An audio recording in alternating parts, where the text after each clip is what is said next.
చిత్తూరు జిల్లాలో వేరుశనగ పంట సాగు చేసే రైతులందరికీ విత్తనాలు అందించేందుకు చర్యలు తీసుకుంటున్నామని మంత్రి మండిపల్లి రాంప్రసాద్ తెలిపారు. 2 నుంచి 3 రోజుల్లో సంబంధిత శాఖలతో సమన్వయం చేసి విత్తనాల సప్లైని వేగవంతం చేస్తామన్నారు.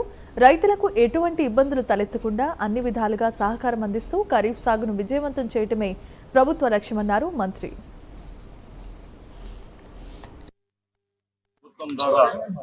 గౌరవ కలెక్టర్ గారు ఈ కార్యక్రమాన్ని ఏర్పాటు చేశారు. కూటమి ప్రభుత్వం ఆంధ్ర రాష్ట్రంలో ఏర్పాటు పూర్తి చేసుకున్న సందర్భంగా చిత్తూరు జిల్లా గౌరవ ముఖ్యమంత్రి చంద్రబాబు నాయుడు గారి సొంత జిల్లా చిత్తూరు పట్టణంలో ఈరోజు సుఖ సంతోషాలతో యావత్ కూటమి సభ్యులు అలాగే ప్రజల యొక్క ఆధ్వర్యంలో బ్రహ్మాండమైన సభ ఏర్పాటు చేసుకున్నారు. రాష్ట్ర ప్రభుత్వం ద్వారా గౌరవ కలెక్టర్ గారు ఈ కార్యక్రమాన్ని ఏర్పాటు చేశారు.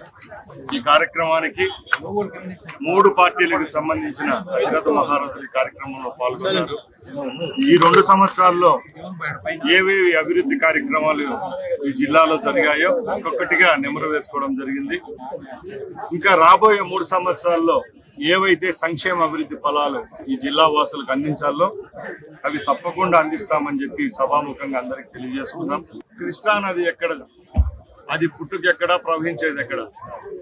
ఈరోజు చంద్రబాబు నాయుడు గారు అపర భగీరథుడై మదనపల్లి, పుంగనూరు, పలమనేరు, కుప్పం ఈ 3 నియోజకవర్గాలకు కృష్ణా జలాలతో తడిసిన అపర భగీరథుడు చంద్రబాబు.